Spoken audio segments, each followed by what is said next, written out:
There's a general belief that to build a successful startup, you need a great idea. But a great idea is not enough.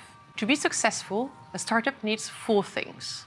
1, a product that people are willing to buy. 2, a business model that will generate revenue. 3, initial capital to get started, and then some more to increase the cadence. And 4, an organization that will be able to deliver the business plan.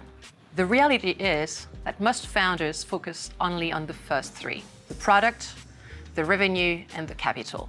And they do not spend enough time thinking, let alone doing anything about the organization.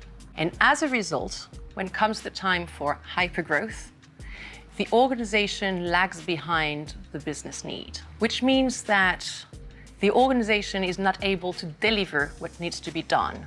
There is more to do than what can be done. This is usually because either we don't have the right people, or we don't have the right structure, or we don't have a way to motivate people properly, people don't know what to do, etc. And this is leading to a lot of startups failing to reach the next stage. I'm Caron, a people strategy expert, and today I am sharing tips on how to successfully build the right team at the right time for your startup. The first thing to know is that there are different phases of growth in a startup, and each phase comes with a different set of challenges. Building an organization is very similar to raising a kid. When a kid becomes a teenager, it's too late to teach them the basics of eating well, sleeping well, or behaving well. And actually, they will most probably not listen to you anyway. And as your teenager becomes a young adult, there is no way you can control what they do and how they do things. At best, you can hope that you've built a strong enough trust for them to come to you when they have a problem. And this is the same for an organization. From the moment you have 200 people, you cannot control what everybody in the organization does and how they do things. You can only trust that they have the right information, that they have the right mindset, and they have the right skills to get things done. And this is hardly something that you can do or change overnight. This is something that you have to build from day one. From 0 to 30 employees is the baby phase. It may feel quite chaotic, but it's actually the easiest phase of growth in your organization. Everything works quite organically. Everybody knows each other. Everybody knows what the priorities are. They know what we're trying to do. They know the challenges.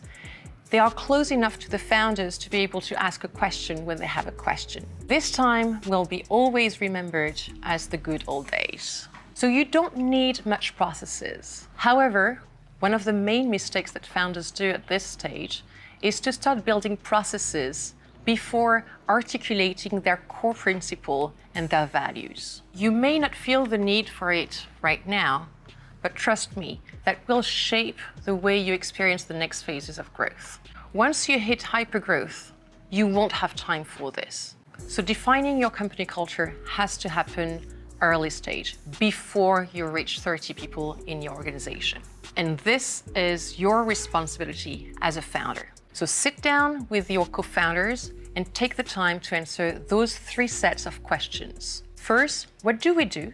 Who do we do it for? And how do we do it? This will shape your company mission. Second, where do we go? Which future are we contributing to building? And this will shape your company vision.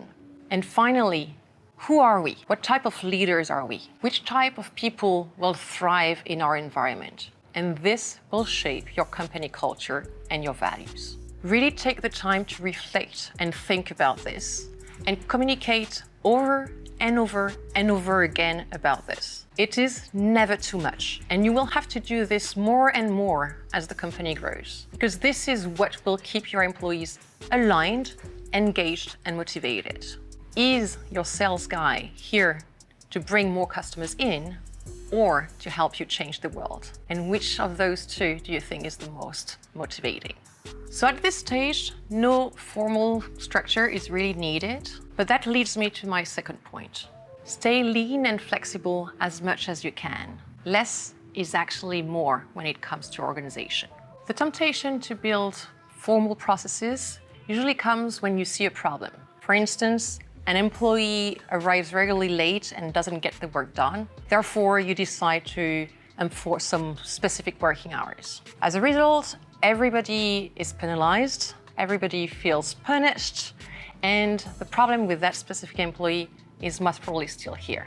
Make sure that you do not build processes by fear of confronting people. Most of the problems that you will encounter at early stage in your startups can be resolved by just speaking with people. You tell them what to do and not to do, and that's enough. Do not use processes for isolated problems that will most probably create more problem than solve problems. Processes, however, help to scale, and they will be extremely important at the next phase of growth. At 30 people, you reach childhood's phase. That usually coincides with your first big fundraise, so around Series A and Series B. And all of a sudden, the objective becomes to serve much more clients faster. So you need to build the organization and hire a lot of people. Suddenly, everything that used to be simple becomes a struggle. So at this point, you need to formalize your practices. It's not just one salesperson that you have a whole team of salespeople. So you need to make sure that everybody is very clear in terms of what they have to do, how they do it, and that there's a consistent way of doing things in the organization so that ultimately those processes will end up improving efficiency at scale and also improving customer satisfaction, customer experience. As you build processes, resist the temptation to add new steps. If it was working fine before, try not to add a step where people have to get validation from their managers before doing something. That will just create complexity and result in more problem. Less is more. The third thing to know is that the first 100 people in your organization will define the next 500. So hiring is highly important. From 75 employees, you enter pre-adolescence. And you will reach 75 employees before you know it. You obviously plan to grow slowly, but all of a sudden you hired another 30 people, and guess what? You will probably double and triple in the next 6 months. Welcome to hypergrowth. So what you need to do at this stage is to ensure that you can hire the right people in the right role at the right time. At the early stage of your startup, things are quite simple because you can control the quality of your hires yourself.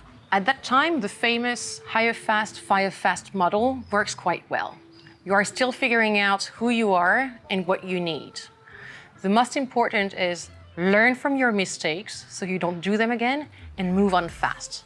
It's not good neither for the employee or for the organization to keep somebody who's not doing well in a role. So make sure you move on fast and hire the right people. But this model doesn't work anymore from the moment that you do not have regular contact with all your employees and that you need to hire 50 people and more at once. At that point, you need a professional recruiting team. Recruiting is a job, so make sure that you hire people that do only recruiting, not hybrid HR recruiters. So invest in full-time, in-house recruiting. It will save time, it will save money, it will increase the quality of your hires, it will increase the expertise within, and it will improve your employer brand. Finally, when it comes to people, everything takes time. Hiring takes time, motivating takes time, training takes time, managing takes time. Being reactive is not enough. You need to anticipate. One of your key strengths as a founder during this whole journey will be preparation and anticipation. If you want your organization to be ready for hypergrowth and get a chance to survive, make sure that you prepare for this and start now. I hope this was helpful. Feel free to add your questions in the comments or contact me directly on LinkedIn. I'll be happy to help.